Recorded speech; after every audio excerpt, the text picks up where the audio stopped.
시어머니 칠순잔치를 위해 2주 동안 하루 3시간씩만 자며 100인분 음식을 혼자 준비한 며느리. 대학도 못 나온 주제라며 하녀처럼 부려먹던 시댁 식구들. 그런데 시아버지가 사기 혐의로 경찰에 잡혀가던 바로 그 순간. 그런데 바로 그때 경찰서 로비에서 검은 정장 차림의 남자가 뛰어왔습니다. 대한민국 최대 재벌 그룹의 회장이었습니다. 그가 며느리 앞에서 허리를 90도로 꺾었습니다. 강 변호사님, 변호사님이 여기 계셨습니까? 시어머니의 손이 멈췄습니다. 남편의 눈이 휘둥그레해졌습니다. 하녀 취급하던 며느리에게 재벌 회장이 90도 인사를 하고 있었습니다. 도대체 이 며느리의 정체는 무엇이었을까요? 안녕하세요, 여러분. 오늘도 제 채널을 찾아주셔서 정말 감사드립니다. 편안한 차 한 잔 준비하시고요. 오늘 이 이야기 끝까지 들어주시면 정말 감사하겠습니다. 그럼 시작하기 전에 구독과 좋아요 버튼 꾹 눌러주시고요. 알림 설정까지 해주시면 더 좋은 이야기로 찾아뵙겠습니다. 자, 그럼 지금부터 이야기 시작하겠습니다. 2주 전 서울 강남의 한 아파트 거실.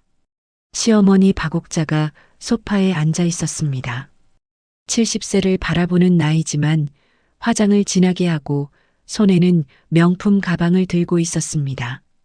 다음 달이 내 칠순이잖아. 시어머니의 말에 며느리 강지우가 고개를 들었습니다. 아, 네 어머니. 축하드립니다. 축하는.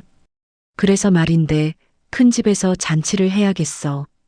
큰 시누이가 핸드폰을 보며 말했습니다. 어머니, 요즘은 좋은 한정식집 많아요. 신라호텔 한식당 어때요? 제가 예약할게요. 둘째 시누이도 거들었습니다. 맞아요, 엄마. 거기 음식도 맛있고 하객 100명까지 가능해요. 우리가 비용 부담할게요. 그런데 시어머니가 손사래를 쳤습니다. 아이고, 무슨 호텔을 가. 돈 아깝게. 어머니, 저희가 낼게요. 어머니 칠순인데요. 아니야. 그냥 집에서 하면 돼. 순간 거실이 조용해졌습니다. 남편 민준이 놀라서 물었습니다. 엄마, 집에서요? 100명 음식을 어떻게 해? 시어머니가 지우를 힐끔 보며 말했습니다. 며느리가 있잖아. 지우의 얼굴이 굳었습니다. 어머니, 100명 음식을 집에서요? 그건 왜 못해? 시어머니의 목소리가 차갑게 식었습니다. 시어머니 칠순잔치인데 그것도 못해줘? 효도는 그렇게 하는 거야? 큰 시누이가 거들었습니다. 옳게, 우리 엄마가 호텔 안 간다잖아. 집에서 정성스럽게 해드리는 게 맞지. 요즘 사람들은 너무 편하게만 하려고 해. 막내 시누이도 한마디 했습니다. 맞아. 옛날에는 다 집에서 했어. 100명 정도야 뭐. 지우가 조심스럽게 말했습니다. 어머니, 그래도 100명 음식은 일주일을 꼬박 해도 힘든 양인데요. 제가 혼자서는. 시어머니가 목소리를 높였습니다. 힘들면 얼마나 힘들겠어? 일주일이면 되잖아. 호텔 가면 1천만 원 넘게 나와. 그 돈이 아깝지도 않아? 시어머니 칠순 한 번인데 그것도 아까워? 남편 민준이 아내를 보며 말했습니다. 여보, 엄마 칠순인데 좀 해줘. 응? 1년에 한 번도 아니고 평생에 한 번이잖아. 지우는 입술을 깨물었습니다. 남편까지 어머니 편을 드는 것이었습니다. 고개를 숙였습니다. 알겠습니다, 어머니. 시어머니가 만족스럽게 웃으며 메모지를 꺼내 지우에게 내밀었습니다. 메뉴는 내가 다 짰어. 여기 봐. 지우가 메모지를 받아들었습니다. 손이 떨렸습니다. 잡채 100인분, 갈비찜 100인분, 전 8종류 동태전, 호박전, 부추전, 김치전, 고기전, 표고버섯전, 깻잎전, 새우전. 각 100개씩. 나물 10종류 시금치나물, 콩나물, 도라지, 고사리, 숙주나물, 무생채, 미역줄기, 취나물, 가지나물, 애호박나물. 각 100인분. 탕 2종류 소고기 무국, 육개장. 각 100인분. 떡 약식 100인분, 인절미 100개. 식혜 20리터. 과일 사과 100개, 배 100개, 감 100개. 모두 깎아서 접시에 담기. 어머니, 이건 한 사람이 할 수 있는 양이 아니에요. 지우의 목소리가 떨렸습니다. 시어머니가 콧방귀를 뀌었습니다. 그러니까 지금부터 시작해야지. 2주 있잖아. 하루에 조금씩 하면 돼. 뭐가 어려워? 큰 시누이가 말했습니다. 옳게, 우리도 도와줄게. 과일 깎는 거 정도는. 하지만 시어머니가 손사래를 쳤습니다. 아이고, 너희는 바쁜데 무슨. 며느리가 다 하면 돼. 며느리가 뭐 하려고 있어? 집에서 빈둥거리는데 이것도 못하면 뭐해? 지우는 아무 말도 하지 못했습니다. 그날 저녁 남편이 조심스럽게 말했습니다. 엄마, 그래도 이건 너무 무리인 것 같은데.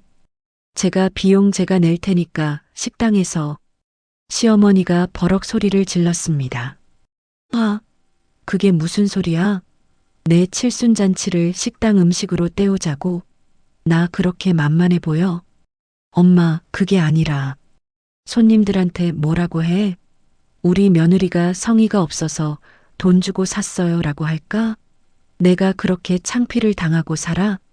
지우가 끼어들었습니다. 어머니, 요즘은 다들 식당에서 하시던데요. 제 친구 어머니 칠순잔치도 호텔에서. 다들? 누가 다들? 시어머니가 지우를 노려봤습니다. 옆집 김여사 며느리는 80명 음식 혼자 다 했어. 그것도 이틀 만에. 근데 넌 2주 준다는데 왜 못해? 거짓말이었습니다. 지우는 알고 있었습니다. 옆집 김여사는 작년에 롯데호텔에서 칠순잔치를 했다는 것을. 하지만 말할 수 없었습니다. 시어머니의 말에 반박하는 순간 더 큰 화를 불러올 게 뻔했으니까요. 그렇게 지옥이 시작되었습니다. 칠순잔치 일주일 전 새벽 4시 알람이 울렸습니다. 지우는 무거운 눈꺼풀을 억지로 떴습니다. 어젯밤 1시에 잤으니 3시간 잔 것입니다. 부엌으로 비틀거리며 걸어갔습니다. 냉장고를 열었습니다. 시어머니가 전날 사온 재료가 빼곡히 들어차 있었습니다. 무 20kg, 당근 10kg, 시금치 30단, 소고기 10kg, 돼지고기 5kg, 닭고기 3kg, 각종 채소들 100인분. 일주일 안에. 지우는 한숨을 쉬며 도마 위에 물을 올려놓았습니다. 손에 칼을 쥐었습니다. 손가락 마디가 이미 부어 있었습니다. 전날 5시간 동안 물을 썰었으니까요. 칼질을 시작했습니다. 드득, 드득, 드득. 물을 써는 소리만이 새벽의 정적을 깼습니다. 1시간이 지났습니다. 2시간이 지났습니다. 손목이 아팠습니다. 어깨가 굳었습니다. 하지만 멈출 수 없었습니다. 그때 남편이 출근 준비를 하며 부엌으로 나왔습니다. 깔끔하게 포마드로 빗어넘긴 머리, 다림질이 빳빳한 와이셔츠, 손목에는 명품 시계. 여보, 잡채 당면은 불렸어? 엄마가 오늘까지 불려놔야 한다고 했는데. 지우가 지친 목소리로 대답했습니다. 응, 어젯밤에 했어. 냉장고에 있어. 갈비찜 고기는? 양념은 다 했고? 아직? 오늘 할 거야. 남편이 미간을 찌푸렸습니다. 오늘? 엄마가 어제까지 하랬 텐데 엄마한테 혼나겠네. 지우가 칼을 내려놓고 남편을 보았습니다. 눈 밑에 다크서클이 짙게 내려앉아 있었습니다. 민준 씨, 나 좀 도와줄 수 있어? 너무 힘들어. 남편이 시계를 보았습니다. 나는 요리 못하잖아. 그리고 회사 가야 돼. 중요한 회의 있어. 조금만. 무라도 좀 같이 썰어줄 수 없어? 여보, 나 요리 진짜 못해. 손 100이라도 하면 어떡해. 당신이 좀 힘들어도 참아줘. 민준 씨, 엄마 칠순인데 이것도 못해줘? 평생에 한 번이잖아. 탁! 현관문이 닫혔습니다. 지우는 부엌 바닥에 주저앉았습니다. 눈물이 났습니다. 하지만 울 시간도 닦을 여유도 없었습니다. 냉장고에는 아직 손도 못 댄 재료가 산더미처럼 쌓여 있었습니다. 칼을 다시 쥐었습니다. 손이 떨렸습니다. 하지만 멈출 수 없었습니다. 여러분, 지금 이 며느리를 보고 계십니까? 화가 나시죠? 답답하시죠? 하지만 아직입니다. 아직 시작도 안 했어요. 이 며느리가 겪은 고통은 이제부터입니다. 그리고 그 끝에 기다리고 있는 반전. 절대 놓치시면 안 됩니다. 칠순잔치 5일 전, 오전 10시, 지우는 여전히 부엌에 서 있었습니다. 새벽 4시부터 6시간째 일하고 있었습니다. 그때 시어머니가 부엌에 들어왔습니다. 주변을 둘러보더니 인상을 찌푸렸습니다. 뭐야, 아직도 저는 안 붙였어? 칠순잔치가 5일밖에 안 남았는데? 지우가 대답했습니다. 어머니, 저는 전날 붙여야 바삭해요. 너무 미리 하면 눅눅해져서. 시어머니가 손을 내저었습니다. 바삭하게? 손님들이 바삭한 거 먹으려고 와? 정성이 중요한 거지. 목소리가 날카로워졌습니다. 당장 오늘부터 전 부쳐. 8종류나 되는데 하루 이틀에 되는 줄 알아? 하지만 어머니. 하지만은 무슨. 시어머니가 소리를 질렀습니다. 그럼 제대로 해. 대충대충 하지 말고. 네. 어머니. 시어머니가 냉장고를 열어 살폈습니다. 갈비찜 고기는 양념했어? 네. 어제 했습니다. 잡채는? 당면 불렸고 오늘 재료 볶을 거예요. 나물은? 내일부터 시작하려고. 시어머니가 혀를 찼습니다. 어휴, 이래 가지고 언제 다 해? 게으르긴. 아침부터 뭐 했어? 지우의 손이 떨렸습니다. 새벽 4시부터 6시간을 일했는데 게으르다는 말을 들었습니다. 어머니, 제가 새벽 4시부터 4시? 그래서 뭐 했는데? 겨우 못 썰고 나물 다듬은 게 전부야? 시어머니가 부엌을 둘러봤습니다. 이것밖에 안 했으면 3시에 일어났어야지. 빨리 안 움직여. 손님들 오는데 음식이 모자라면 어떡해? 지우는 아무 말도 하지 못했습니다. 입술을 깨물며 고개를 숙였습니다. 네, 더 열심히 하겠습니다. 시어머니가 나가면서 한마디 더 던졌습니다. 오늘 저녁까지 전 3종류는 다 붙여놔. 알았지? 문이 닫혔습니다.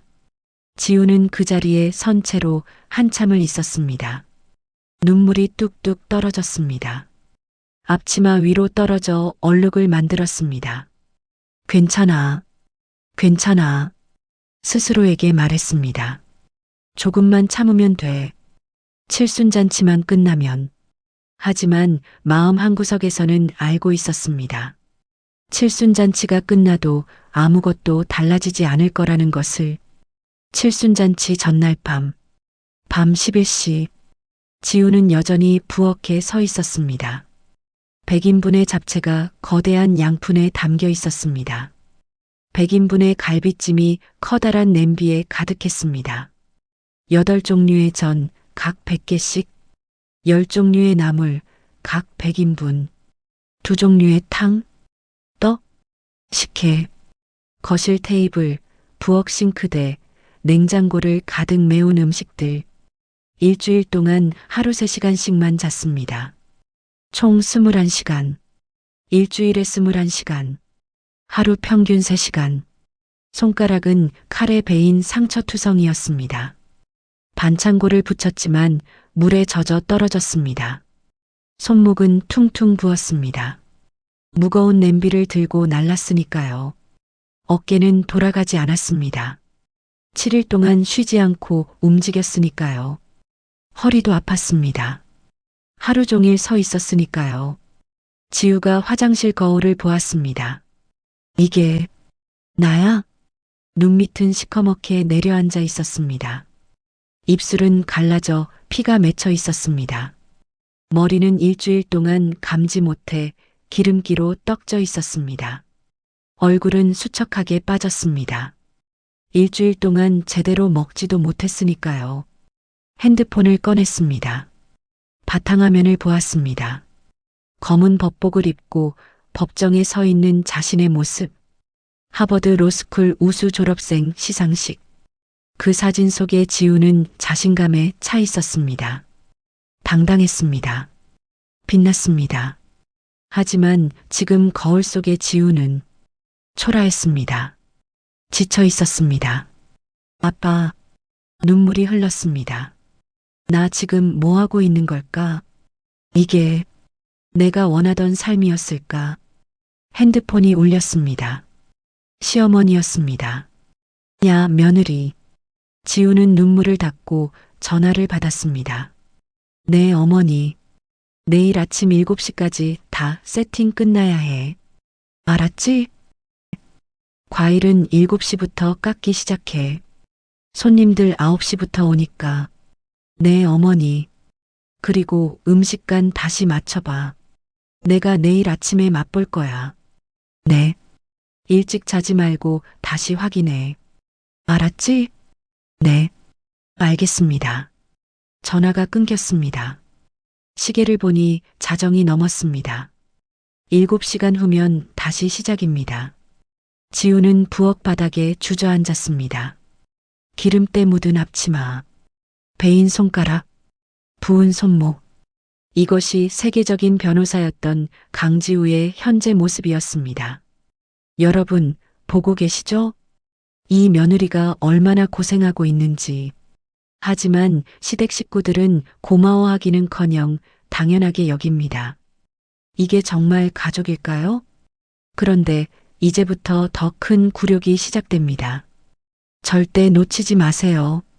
칠순잔치 당일 아침, 오전 7시, 지우는 과일을 깎고 있었습니다.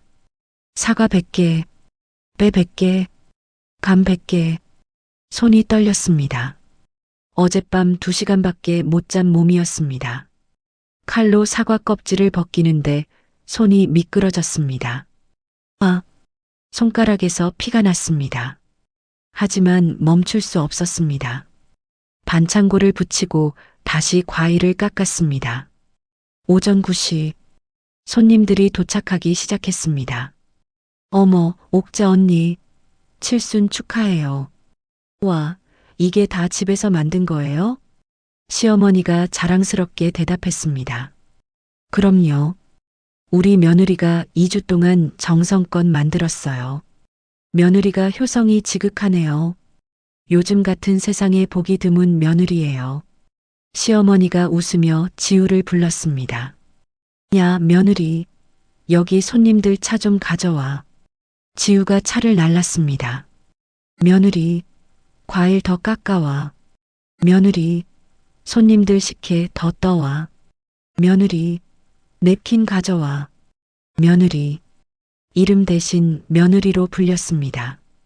마치 하녀처럼. 그때 시어머니의 친구 한 명이 물었습니다. 옥자 씨, 며느리 어디 학교 나왔어요? 이렇게 살림 잘하면 명문대 나왔겠네요. 시어머니가 손을 내저었습니다. 학교요? 아이고, 대학도 못 나왔어요.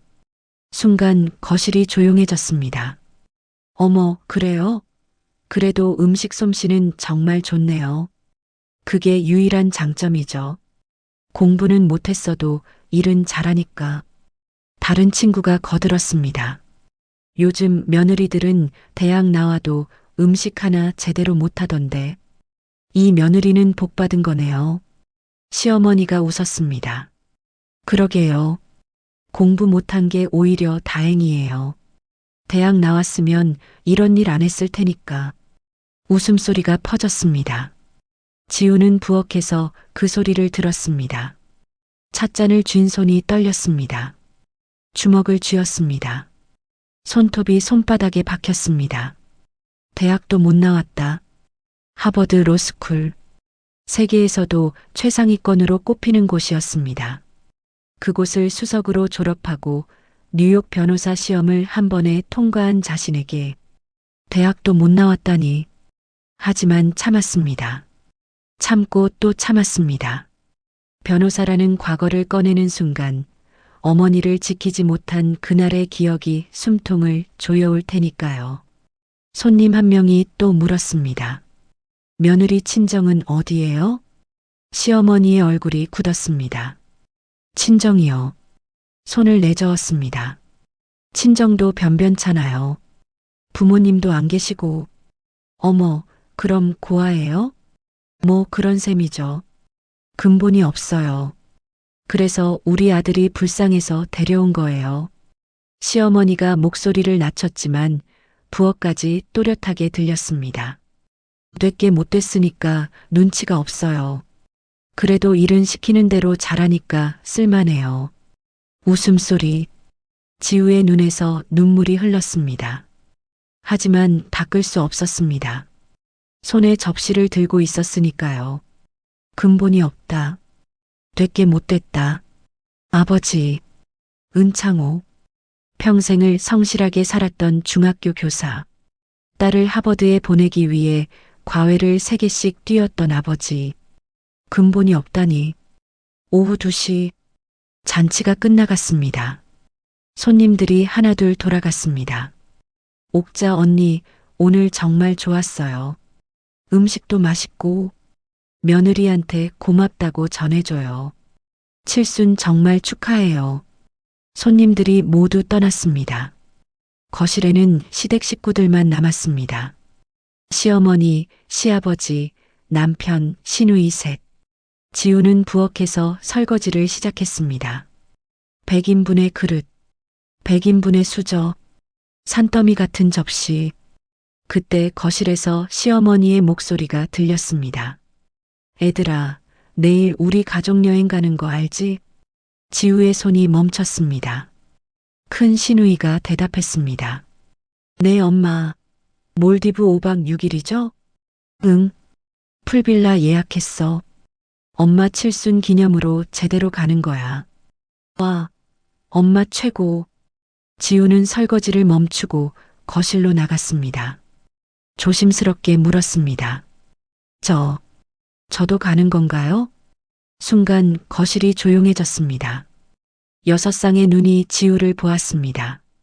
시어머니가 지우를 보았습니다. 너? 네. 가족여행이라고 하셔서. 시어머니가 마치 배려하는 것처럼 말했습니다. 너는 집에서 쉬어. 네. 2주 동안 고생했잖아. 뒷정리하면서 푹 쉬어. 그게 너한테는 더 나아. 큰 시누이가 거들었습니다.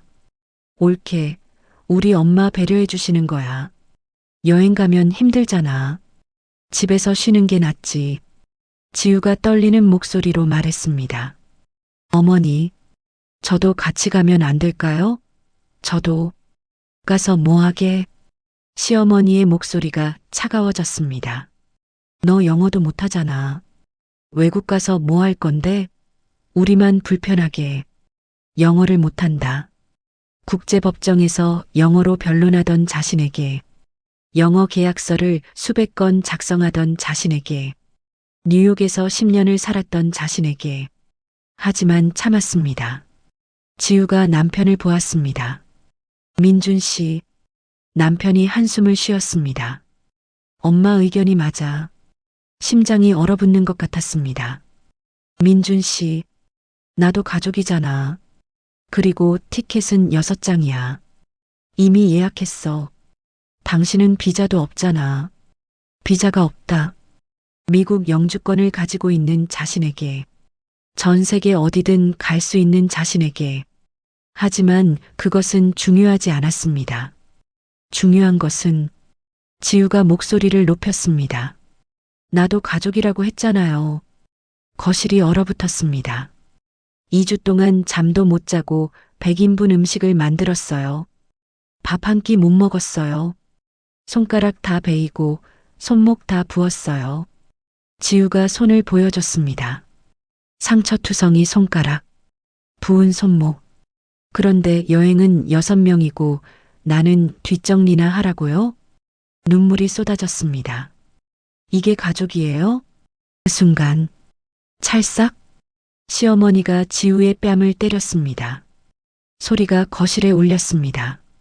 지우의 고개가 옆으로 돌아갔습니다. 뺨이 화끈거렸습니다. 어딜 바락바락 대들어. 시어머니가 소리를 질렀습니다. 근본도 없는 게 기어들어와서 며느리 대접받으면 고마운 줄 알아야지. 밥 해주고 지붕 아래 재워줬으면 됐지. 뭘 더 바라는 거야? 네가 뭔데? 대학도 못 나온 게, 부모도 없는 게, 우리 아들이 불쌍해서 데려온 거야. 고마운 줄 알아. 지우는 뺨을 감싼 채 서 있었습니다. 눈물이 턱을 타고 흘러내렸습니다. 떨리는 눈으로 남편을 보았습니다. 제발 한마디만 해줘. 엄마 그만하라는 한마디만. 하지만 남편은 고개를 숙이고 있었습니다. 커피잔을 만지작거리고 있었습니다. 아내가 뺨을 맞는 것을 보고도 눈 하나 깜짝하지 않았습니다. 입을 열지 않았습니다. 시누이들도 마찬가지였습니다. 큰 시누이는 핸드폰을 보고 있었습니다. 둘째 시누이는 손톱을 다듬고 있었습니다. 막내 시누이는 창밖을 보고 있었습니다. 마치 아무 일도 일어나지 않은 것처럼 지우는 그 광경을 보았습니다. 또렷하게 보았습니다. 남편 하나만 바라보고 버텨왔습니다. 이 세상에 마지막으로 남은 가족이라 믿었습니다. 어머니를 잃고 변호사라는 이름을 버리고 자존심을 내려놓고 이 집에 들어온 것은 오직 이 남자 때문이었습니다. 그런데 이 남자는 어머니의 손바닥이 아내의 뺨을 때리는 동안 커피잔을 만지작거리고 있었습니다. 모든 것이 무너졌습니다. 여러분, 보셨죠? 이게 가족입니까? 2주 동안 100인분 음식을 만든 며느리를 때리고 여행에서 배제하고 뒷정리나 하라고 합니다. 그리고 남편은 아무 말도 하지 않습니다. 다음 날 새벽, 여행 출발 날, 오전 5시, 거실에 캐리어 6개가 줄지어 서 있었습니다. 시아버지가 신나서 말했습니다. 아이고, 몰디브. 내가 몰디브는 처음이야. 벌써부터 설레네. 시어머니가 새로 산 여행용 모자를 쓰고 있었습니다. 영감, 거기 바다 정말 예쁘대요. 사진 많이 찍어야 해. 시누이들도 화장을 하고 원피스로 갈아입었습니다. 엄마, 선크림 챙겼어요? 당연하지. 면세점에서 산 거 있어. 지우는 부엌에서 커피를 내리고 있었습니다. 아무도 시키지 않았지만 습관처럼 일어나 커피를 준비했습니다. 어젯밤 거의 못 잤습니다. 뺨을 맞은 충격에 잠이 오지 않았습니다. 거실 바닥에 한참을 앉아 있다가 겨우 일어나 작은 방으로 들어갔지만 눈을 뜨고 밤을 새웠습니다. 뺨에는 아직도 붉은 자국이 남아 있었습니다. 시아버지가 무거운 캐리어를 양손으로 들어 올렸습니다. 현관 턱을 넘기려고 힘을 주는 순간, 짧은 신음이었습니다. 시아버지의 얼굴이 순식간에 붉어졌다가 하얗게 변했습니다. 손이 가슴을 움켜쥐었습니다. 영감, 영감. 시어머니가 비명을 질렀습니다. 쿵. 시아버지가 쓰러졌습니다. 캐리어가 함께 넘어지며 바닥을 쳤습니다. 아버지. 민준이 달려갔습니다. 119불러. 지우의 심장이 얼어붙었습니다. 2년 전 그날이 떠올랐습니다. 어머니도 똑같았습니다. 가슴을 움켜쥐고 얼굴이 하얗게 변하고 식은땀을 흘리고 그리고 그대로. 안 돼. 지우가 중얼거렸습니다. 또, 안 돼. 몸이 먼저 반응했습니다. 부엌에서 현관으로 달려갔습니다. 시아버지는 바닥에 쓰러져 있었습니다. 얼굴이 창백했습니다. 식은땀이 흘렀습니다. 손은 여전히 가슴을 움켜쥐고 있었습니다. 어머니와 똑같은 증상이었습니다.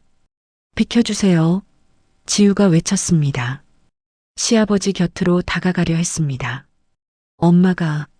엄마가 돌아가셨을 때랑 똑같아요.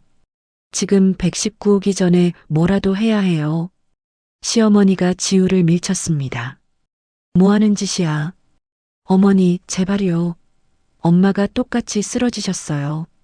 가슴 잡고 얼굴 하얗게 변하고 지우의 목소리가 떨렸습니다. 그때 아무것도 못해서 엄마가 그대로 제발 이번엔 제가 닥쳐. 시어머니가 소리를 질렀습니다. 네가 뭘 안다고. 대학도 못 나온 게. 시아버지한테 손대지 마. 어머니, 아까 뺨 맞고 앙심 품었지? 시어머니의 눈이 뒤집혔습니다. 시아버지 죽이려고 그러는 거지. 이 독한 년아. 지우는 밀려났습니다. 어머니, 그게 아니에요. 정말로 우리 엄마가 똑같이. 가까이 오지 마. 시어머니가 양팔을 벌려 막았습니다. 영감한테 손 떼면 가만 안 둬. 민준이 119에 전화하고 있었습니다. 네, 강남구 삼성동. 네, 가슴 통증으로 쓰러지셨어요. 네, 빨리 와주세요. 전화를 끊고 돌아왔습니다. 엄마, 119 불렀는데 명절 연휴라 좀 늦을 수 있대요. 뭐? 그럼 어떡해? 시어머니가 울부짖었습니다. 지우가 다시 말했습니다. 목소리가 절박했습니다. 민준 씨, 우리 엄마가 똑같이 쓰러지셨어요. 가슴 잡고 얼굴 하얗게 변하고 똑같았어요. 그때 아무것도 못해서 엄마가 눈물이 흘렀습니다. 이번엔 제발 제가 TV에서 본 응급처치라도. 수연아, 됐어. 민준이 손을 들어 지우를 막았습니다. 눈에는 의심이 가득했습니다. 당신이 뭘 안다고 그래? TV에서 봤다고 함부로 건드렸다가 더 안 좋아지면 어떡하려고? 민준 씨, 하지만 됐다니까? 민준의 목소리가 높아졌습니다. 당신 어머니가 돌아가신 거랑 우리 아버지랑 무슨 상관이야? 그냥 비슷해 보인다고 함부로 건드리면 안 돼. 지우는 입을 다물었습니다. 가슴이 찢어지는 것 같았습니다. 시아버지의 얼굴이 점점 더 창백해지고 있었습니다. 입술이 보라빛을 띠기 시작했습니다. 호흡이 얕아지고 있었습니다. 어머니가 돌아가시기 직전과 똑같았습니다. 지우는 눈을 감았습니다. 2년 전 그날이 선명하게 떠올랐습니다. 병원 침대에 누워 계신 어머니. 지우야. 가슴이 아파. 엄마. 간호사님. 지우야. 미안하다. 엄마, 말하지 마. 의사 선생님. 하지만 의사가 오기 전에 어머니는 그대로 눈을 떴습니다. 시아버지를 보았습니다. 어머니와 똑같은 모습이었습니다. 안 돼. 또 이럴 순 없어. 지우가 다시 다가가려 했습니다. 시어머니가 막아섰습니다. 가까이 오지 말라고. 지우는 그 자리에 멈춰 섰습니다. 눈물이 흘렀습니다. 무력했습니다. 2년 전에도 그랬습니다. 아무것도 할 수 없었습니다. 어머니를 지키지 못했습니다. 그리고 지금 시아버지도 20분이 지났습니다. 119 구급차가 도착했습니다. 환자 어디 계십니까? 구급대원들이 들것을 가지고 들어왔습니다. 시아버지를 조심스럽게 들것에 올렸습니다. 환자 의식 저하 상태입니다. 바로 이송합니다. 어느 병원으로 가시나요? 서울대병원입니다. 구급차 사이렌이 울렸습니다. 시어머니가 구급차에 탔습니다. 영감, 울부짖는 소리. 민준과 신우이들이 급히 차를 타려고 했습니다. 지우가 다가갔습니다. 나도 같이. 민준이 말했습니다. 우리 차로 간다. 당신은 따로 와. 뭐? 차에 자리가 없어. 엄마, 성미 언니, 성은 언니, 성이 다 태워야 하잖아. 5인승 차에 4명이면 한 자리가 남았습니다. 하지만 그 한 자리는 지우의 것이 아니었습니다. 택시 타고 와. 병원은 서울대병원이래. 민주는 그 말을 남기고 차에 탔습니다. 시어머니와 시누이 셋이 이미 타 있었습니다. 엔진 소리가 울렸습니다. 차가 주차장을 빠져나갔습니다. 빨간 테일램프가 점점 작아지더니 새벽 어둠 속으로 사라졌습니다. 아파트 주차장에 지우 혼자 남겨졌습니다. 새벽 공기가 차갑게 뺨을 스쳤습니다. 어젯밤 맞은 뺨. 아직 붉은 자국이 남아있는. 지우는 그 자리에 주저앉았습니다. 엄마. 눈물이 쏟아졌습니다. 또 지키지 못했어. 엄마 때도, 지금도. 나는 왜 아무것도 못하는 걸까? 한참을 울었습니다. 하지만 일어나야 했습니다. 병원에 가야 했습니다. 핸드폰을 꺼냈습니다. 택시 앱을 열었습니다. 명절 새벽이라 배차가 잡히지 않았습니다. 10분을 기다렸습니다. 20분을 기다렸습니다. 겨우 택시 한 대가 잡혔습니다. 서울대병원이요. 빨리 가주세요. 택시에 올라탔습니다. 창밖을 바라보았습니다. 분당에서 서울까지. 명절이라 도로는 비어 있었지만 그래도 40분은 걸리는 거리였습니다. 지우는 눈을 감았습니다. 2년 전 어머니가 돌아가신 날이 떠올랐습니다. 엄마 미안해. 그때도 지키지 못했고 지금도. 나는 정말 아무 쓸모없는 사람이야. 여러분 보고 계시죠? 어머니를 심장마비로 잃었던 지우. 시아버지도 똑같은 증상으로 쓰러졌는데 시어머니가 막아섰습니다. 또다시 아무것도 할 수 없었습니다. 서울대병원 응급실. 지우가 도착한 것은 시아버지가 실려온 지 1시간 후였습니다. 응급실은 명절 연휴의 혼란 그 자체였습니다. 급체한 노인들, 교통사고 환자들, 과음으로 실려온 사람들, 들것과 휠체어가 복도를 가득 메우고 있었습니다. 지우는 주위를 둘러보았습니다. 저 안쪽 응급처치실 쪽에서 시어머니의 울음소리가 들렸습니다. 달려갔습니다. 커튼이 쳐진 처치실 앞에 시어머니가 주저앉아 울고 있었습니다. 시누이 셋이 서로 부여안고 있었습니다.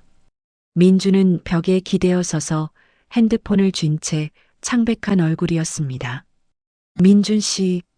지우가 다가갔습니다. 시아버지 상태가 어때? 민준이 고개를 들었습니다.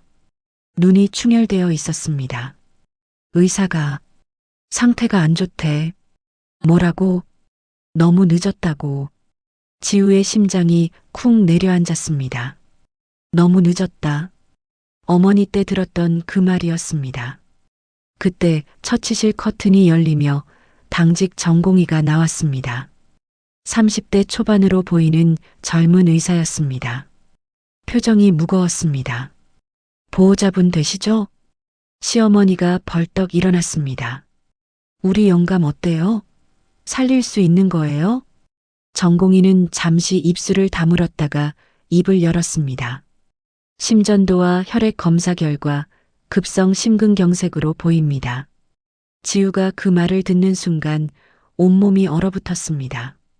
급성 심근경색. 어머니도 급성 심근경색이었습니다. 그래서 어떻게 한다는 거예요? 시어머니가 물었습니다. 관상동맥이 막혀 심장 근육으로 가는 혈류가 차단된 상태입니다. 그러니까 수술하면 되는 거 아니에요? 빨리 수술해요. 전공의는 조심스럽게 시어머니의 손을 풀어내며 말했습니다. 솔직히 말씀드리겠습니다. 숨을 들이쉬었습니다. 발병 후 골든타임이 상당히 지난 상태입니다. 그게 무슨 급성 심근경색은 발병 후 2시간 이내에 치료해야 합니다. 하지만 환자분은 전공의가 시계를 보았습니다. 발병 후 거의 3시간이 지났습니다. 지우는 그 말을 들으며 눈을 감았습니다. 어머니 때도 똑같았습니다. 발병 후 3시간이 지났습니다. 이미 늦었습니다. 죄송합니다. 그럼 어떻게 되는 건데요? 시어머니가 물었습니다. 현재 상태에서 응급시술을 진행할 수는 있지만 전공의의 목소리가 낮아졌습니다. 심장 근육의 상당 부분이 이미 손상되었을 가능성이 높습니다. 그게 무슨 소리예요? 시술을 하더라도 정상적인 회복을 기대하기 어렵다는 것이 저희 소견입니다. 그럼 우리 영감이 시어머니의 무릎이 풀렸습니다. 신우이 성미가 어머니를 붙잡았습니다. 성은과 성희가 울음을 터뜨렸습니다. 민주는 벽에 기댄 채 고개를 떨구었습니다. 지우는 한 발짝 떨어진 곳에 서서 그 장면을 보고 있었습니다. 전공의의 말이 머릿속에서 반복되고 있었습니다. 골든타임이 지났다. 3시간. 심장 근육 손상. 어머니 때와 똑같았습니다. 똑같은 병, 똑같은 상황, 똑같은 결과. 지우는 주먹을 꽉 쥐었습니다. 손톱이 손바닥에 박혔습니다. 만약 내가 그때 말릴 수 있었다면, 만약 시어머니가 막지 않았더라면, 만약 119가 빨리 왔더라면, 하지만 이미 늦었습니다. 어머니 때처럼 시어머니가 바닥에 주저앉아 울고 있었습니다. 영감, 우리 영감, 시누이들도 통곡하고 있었습니다. 아빠, 민주는 눈을 감고 있었습니다. 주먹을 쥔 채 그때였습니다. 응급실 로비에서 웅성거리는 소리가 들렸습니다. 회장님이 여기 웬일이십니까? 어디 편찮으십니까? 복도가 술렁였습니다. 지우는 고개를 돌렸습니다. 검은 정장 차림의 남자가 걸어오고 있었습니다. 60대 후반, 날카로운 눈매, 고른 자세, 걸음걸이 하나에서 범상치 않은 위험이 느껴졌습니다. 뒤로는 비서로 보이는 젊은 남자와 경호원 2명이 따랐습니다. 허리를 숙여 인사했습니다. 의사들이 길을 비켰습니다. 그 남자가 응급실 복도를 걸어오다가 멈췄습니다. 눈이 지우에게 고정되었습니다. 기름때 묻은 옷, 초라한 모습, 부은 눈, 뺨에 붉은 자국. 하지만 그 얼굴, 그 눈, 남자의 눈이 천천히 커졌습니다. 입술이 미세하게 떨렸습니다. 목소리가 나오지 않았습니다. 다시 입을 열었습니다. 강 변호사님? 강지우 변호사님. 남자의 목소리가 응급실 복도에 울렸습니다. 천천히, 아주 정중하게 허리를 90도로 꺾었습니다. 변호사님이 여기 계셨습니까? 응급실이 얼어붙었습니다. 시어머니의 울음이 뚝 멈췄습니다. 민준의 핸드폰이 손에서 떨어졌습니다. 시누이 셋의 눈이 휘둥그레해졌습니다. 간호사들이 서로를 쳐다봤습니다. 의사들이 멈춰섰습니다. 변호사? 시어머니가 더듬거렸습니다. 누가? 변호사? 남자가 고개를 들었습니다. 눈가에 눈물이 맺혀 있었습니다. 5년 전 목소리가 떨렸습니다. 저희 태양그룹이 미국에서 2조 원 규모 소송에 휘말렸을 때 변호사님께서 저희를 구해주셨습니다. 천천히 고개를 돌려 시어머니를 보았습니다. 실례지만 강 변호사님과 어떤 관계이십니까? 시어머니가 떨리는 목소리로 대답했습니다. 며느리예요. 우리 며느리요? 남자의 눈빛이 차가워졌습니다. 세계적인 국제 변호사가 누군가의 며느리라니. 기름때 묻은 옷을 보았습니다. 뺨에 붉은 자국을 보았습니다. 부은 손목을 보았습니다. 변호사님, 목소리가 낮아졌습니다. 무슨 일이십니까? 지우가 조용히 말했습니다. 회장님, 제 시아버지가 급성 심근경색으로 응급실에 계십니다. 뭐라고요? 병원 측에서 골든타임을 놓쳤다고. 남자의 얼굴이 굳었습니다. 급성 심근경색, 골든타임. 비서를 돌아보았습니다. 지금 당장 우리 병원 심장내과 과장 불러. 네, 회장님. 비서가 뛰어갔습니다. 남자가 전공의에게 말했습니다. 환자는 어디 계십니까? 저기 3번 처치실에. 강 변호사님, 같이 가시죠. 남자가 지우를 안내했습니다. 시어머니와 시댁 식구들이 그 뒤를 따랐습니다. 멍한 표정으로, 믿을 수 없다는 표정으로. 처치실. 시아버지가 산소 마스크를 쓴 채 누워 있었습니다. 얼굴이 창백했습니다. 의식이 희미했습니다. 5분 후 심장내과 과장이 달려왔습니다. 50대 중반의 의사였습니다. 이사장님 부르셨습니까? 이 환자 급성 심근경색이라고 합니다. 최선을 다해 주십시오. 네, 이사장님. 과장이 차트를 보았습니다. 얼굴이 굳었습니다. 이사장님, 이건 뭡니까? 발병 후 3시간이 지났습니다. 골든타임을 상당히 넘겼습니다. 그래도 할 수 있는 건 다 하십시오. 네, 최선을 다하겠습니다. 과장이 지시를 내렸습니다. 응급심혈관 조영술 준비, 카테터실 즉시 오픈. 의료진이 분주하게 움직이기 시작했습니다. 남자가 지우를 보았습니다. 변호사님, 잠시 밖에서 기다리시죠. 복도로 나왔습니다. 시어머니와 시댁 식구들도 따라 나왔습니다. 남자가 지우에게 말했습니다. 정말 오랜만입니다, 변호사님. 회장님도 건강하신 것 같아 다행입니다. 변호사님 덕분입니다. 남자가 다시 한번 고개를 숙였습니다. 5년 전 저희 그룹이 2조 원 손해배상 소송에 휘말렸을 때 모든 변호사가 불가능하다고 했습니다. 하지만 변호사님께서 3년간의 소송 끝에 승소해 주셨습니다. 저희 그룹이 지금 존재하는 것은 변호사님 덕분입니다. 시어머니가 듣고 있었습니다. 입이 벌어진 채 2조 원 소송. 민준도 듣고 있었습니다. 눈이 휘둥그레진 채 3년간 승소. 남자가 계속 말했습니다. 그 후로 변호사님을 찾았습니다. 보답하고 싶었습니다. 하지만 뉴욕 로펌에 연락했더니 이미 퇴사하셨다고 하더군요. 한국으로 돌아오셨다는 말만 듣고. 그런데 이렇게 뵙게 되다니.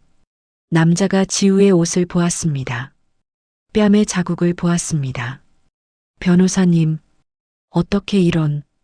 지우가 조용히 말했습니다. 회장님, 지금은 시아버지가 중요합니다. 아, 네. 물론입니다. 그때 비서가 달려왔습니다. 회장님, 서울대병원 심장내과 최고 전문의 김 교수님 급히 호출했습니다. 좋습니다. 남자가 시어머니를 보았습니다. 걱정 마십시오. 우리 병원 최고의 의료진이 치료할 것입니다. 시어머니는 고개를 끄덕이는 것밖에 할 수 없었습니다. 1시간 후 응급심혈관 조영술이 끝났습니다. 김 교수가 나왔습니다. 다행히 막힌 혈관을 뚫는 데 성공했습니다. 시어머니가 손을 모았습니다. 감사합니다, 교수님. 하지만 김 교수의 표정이 무거웠습니다. 골든타임을 놓쳐 심장 근육의 약 30%가 손상되었습니다. 그게 완전한 회복은 어려울 것 같습니다. 평생 약을 드셔야 하고 심장 기능도 예전만큼은 돌아오기 힘들 것입니다. 시어머니가 주저앉았습니다. 하지만 생명에는 지장 없으시니 너무 걱정하지 마십시오. 김 교수가 떠났습니다. 복도에 침묵이 흘렀습니다. 생명은 살렸지만 완전한 회복은 불가능하다는 말. 그때 시어머니가 중얼거렸습니다. 골든타임. 만약 그때 지우를 보았습니다. 만약 그때 내가 응급처치를 말을 잇지 못했습니다. 자신이 지우를 막았다는 사실을 떠올린 것입니다. 민준도 고개를 숙였습니다. 시누이들도 아무 말이 없었습니다. 여러분, 이제 알겠죠? 만약 시어머니가 막지 않았더라면, 만약 며느리를 믿었더라면, 시아버지의 30% 심장 손상은 막을 수 있었을지도 모릅니다. 하지만 이야기는 아직 끝나지 않았습니다. 더 큰 사건이 기다리고 있습니다. 그날 저녁, 시아버지는 중환자실로 옮겨졌습니다. 상태는 안정되었지만 아직 의식이 완전히 돌아오지 않았습니다. 시댁 식구들은 병원 복도에 앉아 있었습니다. 지우도 구석에 앉아 있었습니다. 아무도 말을 걸지 않았습니다. 재벌 회장이 90도로 인사한 세계적인 변호사. 하지만 여전히 며느리였습니다. 밤 8시 민준의 핸드폰이 울렸습니다. 여보세요? 얼굴이 굳었습니다. 네, 경찰서요? 무슨 일이? 지금 당장 와야 한다고요? 무슨 일인데? 민준이 전화를 끊었습니다. 창백한 얼굴로 시어머니를 보았습니다. 엄마, 아빠가 왜 사기 혐의로 경찰이 조사하겠대요. 뭐? 시어머니가 벌떡 일어났습니다. 사기? 무슨 사기? 50억대 투자 사기 사건이래요. 피해자들이 아빠를 고소했대요. 말도 안 돼. 그때 병원 로비에서 형사 2명이 올라왔습니다. 박영우 씨 보호자 되십니까? 네, 제가 아들인데요. 형사가 서류를 내밀었습니다. 환자분이 의식을 회복하는 대로 조사를 받으셔야 합니다. 무슨 일인데요? 투자 사기 피해자 30명이 고소장을 제출했습니다. 피해액이 50억이 넘습니다. 우리 아버지가 사기를 쳤다고요? 증거가 있습니다. 피해자들의 돈이 환자분 계좌로 입금되었습니다. 시어머니가 소리를 질렀습니다. 말도 안 돼요. 우리 영감은 그런 사람 아니에요. 조사를 통해 밝혀질 것입니다. 형사가 명함을 건네며 말했습니다. 환자분이 의식 회복하시면 강남경찰서로 연락 주십시오. 형사들이 떠났습니다. 복도에 정적이 흘렀습니다.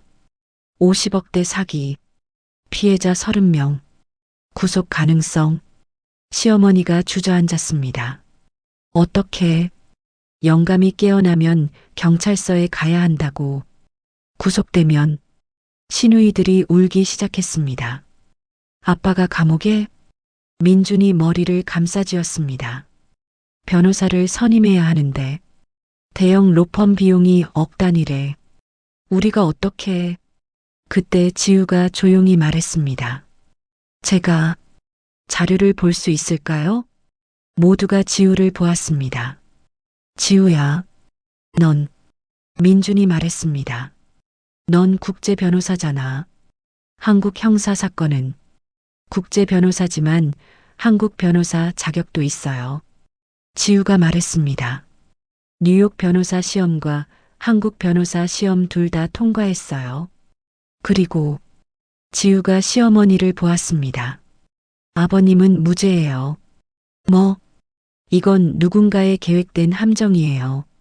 시어머니가 비웃으려다가 멈췄습니다. 방금 전까지 재벌 회장이 90도로 인사하던 며느리였습니다. 이조원 소송을 승소시킨 며느리였습니다. 정말 자료를 보면 알 수 있을 거예요. 지우가 민준을 보았습니다. 내일 아침에 경찰서 가서 자료를 받아올 수 있어요? 민준이 고개를 끄덕였습니다. 응, 알았어. 다음 날 아침, 민준이 경찰서에서 사건 자료를 받아왔습니다. 500페이지가 넘는 서류. 지우는 병원 복도 의자에 앉아 서류를 펼쳤습니다. 눈이 빠르게 움직였습니다. 페이지를 넘기는 손이 정확했습니다. 1시간이 지났습니다. 2시간이 지났습니다. 지우가 서류를 내려놓았습니다. 역시 민준이 물었습니다. 뭐가? 아버님 계좌는 단순 경유지예요. 무슨 말이야? 지우가 서류를 펼쳐 보여줬습니다. 여기 봐요. 피해자들의 돈이 아버님 계좌로 들어온 건 맞아요. 하지만 같은 날 심지어 몇 분 안에 다른 계좌로 빠져나갔어요. 이 계좌, 정민호라는 사람의 계좌예요. 정민호? 시아버지를 투자에 끌어들인 사람이에요. 하지만 실제로는 지우가 다른 페이지를 펼쳤습니다. 정민호는 꼭두각시예요. 진짜 배우는 따로 있어요. 최재혁, 전직 금융인, 5년 전 횡령으로 수배 중인 인물이에요. 해외에 숨어서 이런 식으로 사기를 치고 있었어요. 민준의 눈이 커졌습니다. 그럼 아버지는 피해자예요. 속은 거예요. 지우가 서류를 정리하며 말했습니다. 이 자료들을 정리해서 경찰에 제출하면 아버님은 무혐의 처분 받을 수 있어요. 정말? 네. 제가 보증해요. 3일 후 시아버지가 의식을 회복했습니다. 하지만 경찰 조사를 받아야 했습니다. 강남경찰서 조사실, 시아버지가 형사 앞에 앉아 있었습니다. 박영우 씨, 피해자들의 돈이 당신 계좌로 들어왔습니다. 저는 몰랐습니다. 50억이 넘는 돈인데 몰랐다고요? 정민호 씨가 좋은 투자처라고 해서. 그때 조사실 문이 열렸습니다. 지우가 들어왔습니다. 깔끔한 검은 정장, 서류 가방을 들고. 저는 피의자 박영우 씨의 변호인 강지우 변호사입니다. 변호사 등록증을 보여줬습니다. 형사가 놀라서 봤습니다.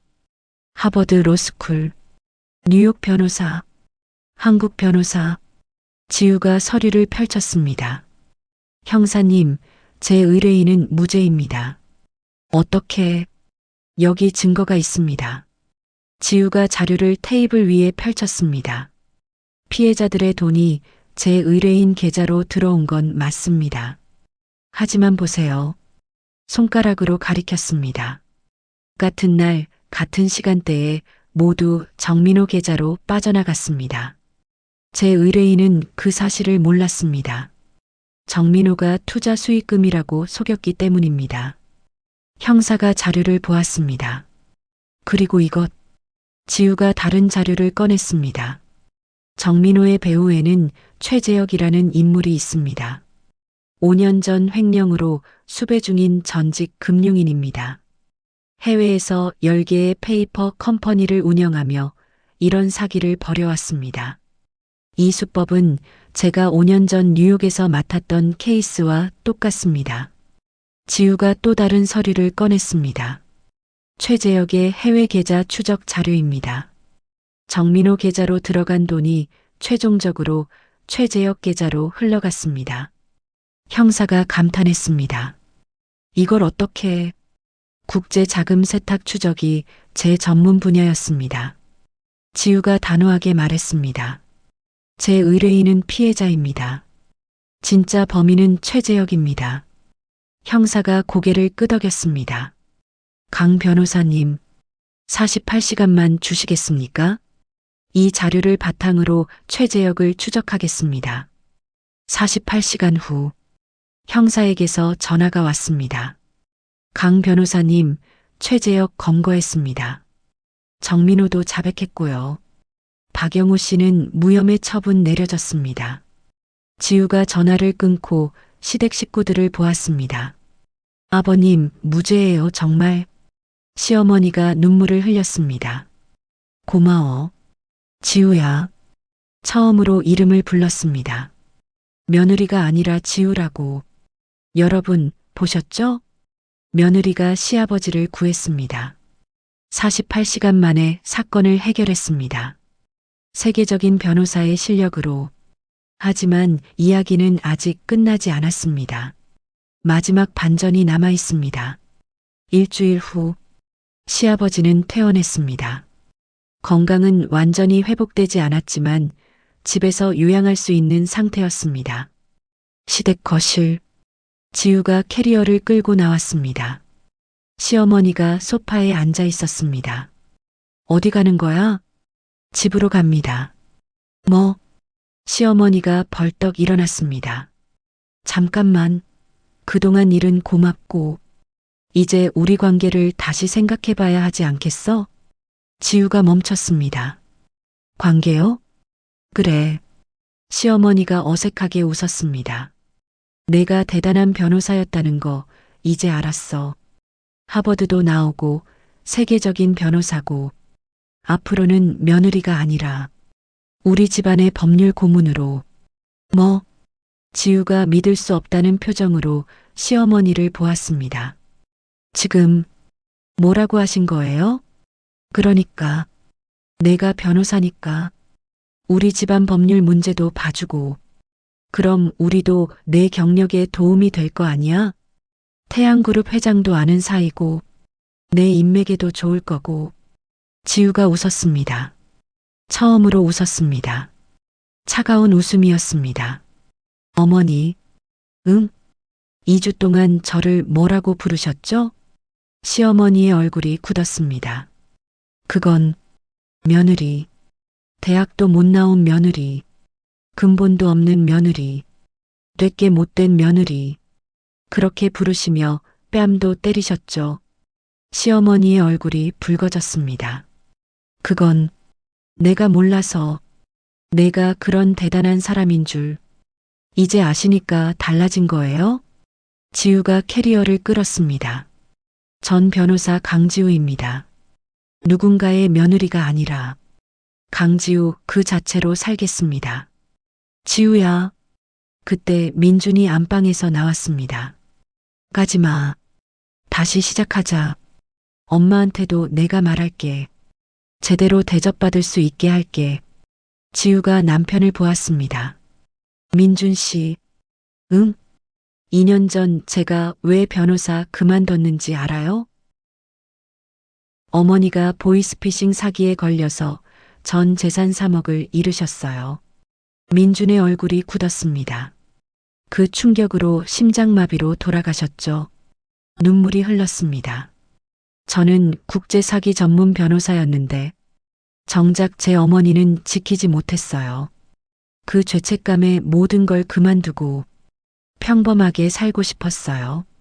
당신하고 가족 이루고. 지우야. 근데 당신 내 가족은요? 지우의 목소리가 떨렸습니다. 한 번도 저를 가족으로 본 적이 없어요. 당신도요. 칠순잔치 때 제가 2주 동안 하루 3시간씩 자며 100인분 음식 만들 때 당신은 뭐 했어요? 회사 간다며 나가버렸잖아요. 제가 뺨 맞을 때 당신은 뭐 했어요? 커피잔만 만지작거렸잖아요.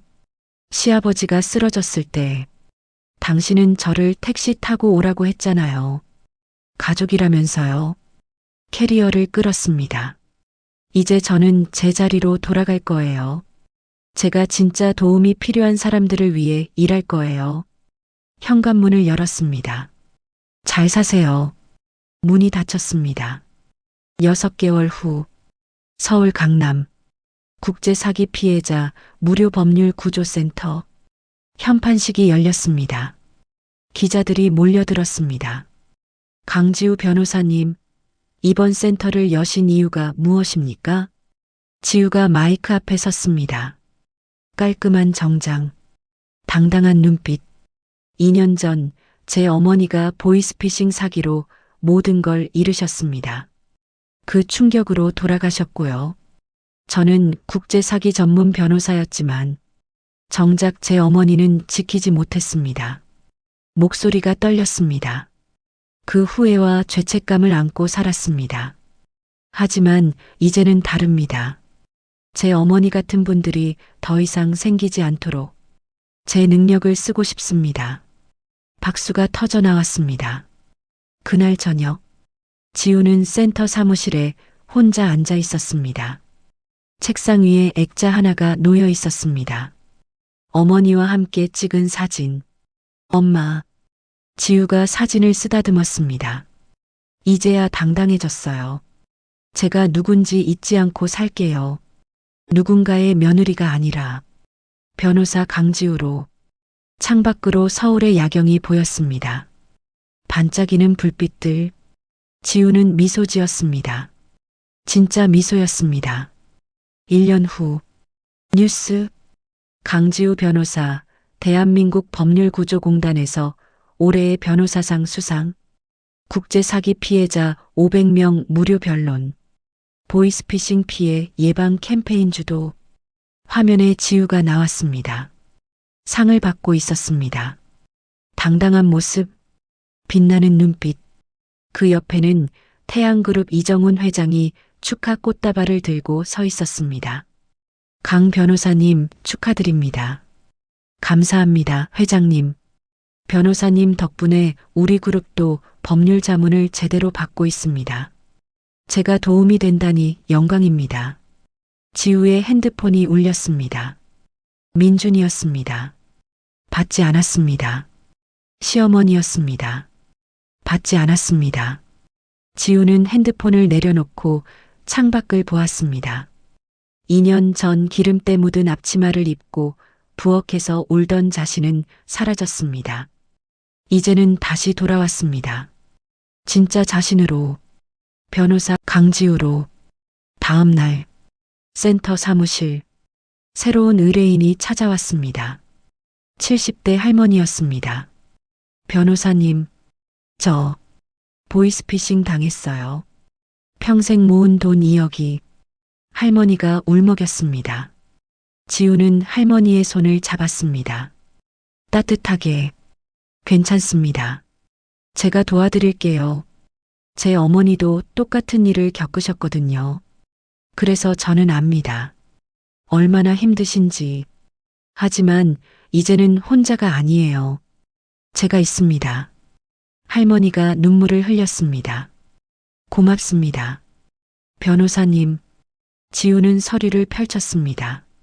자, 그럼 처음부터 차근차근 말씀해 주세요. 언제, 어떻게 연락이 왔는지. 변호사 강지우의 하루가 시작되었습니다. 오늘 이야기 어떠셨나요? 며느리로서 학대받고 무시당하고 뺨까지 맞았던 여자. 하지만 그녀는 세계적인 변호사였습니다. 자신의 가치를 잃지 않고 결국 당당하게 자기 자리를 되찾았습니다. 여러분도 기억하세요. 당신의 가치는 다른 사람이 정하는 게 아닙니다. 당신 스스로 알고 있어야 합니다. 오늘도 제 영상 끝까지 시청해 주셔서 정말 감사드립니다.